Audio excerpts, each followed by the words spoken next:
third is the face of a man. It shows the replica image of God. That was what the Lord was bringing to mind.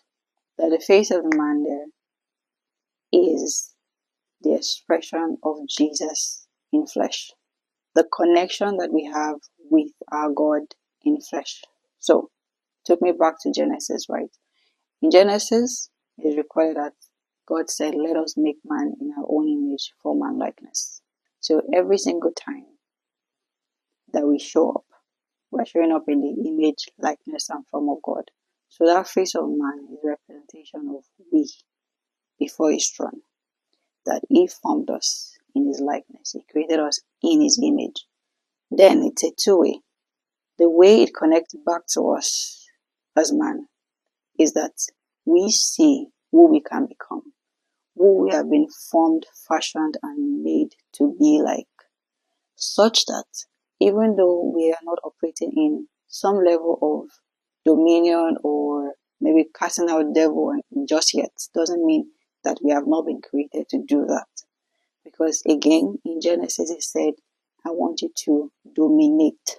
He gave us that life of God himself. He didn't say, let us create man half of ourselves. He said, in our image, form, and likeness.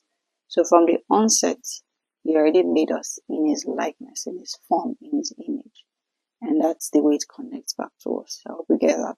So the first is, the face of man before the throne shows us being made in his form and likeness. How it connects back to us as men, human being, is that in Christ Jesus, we are aware that we carry that life, the exact likeness, form, nature of God within us, such that our identity is grounded in who we have been formed, fashioned to be.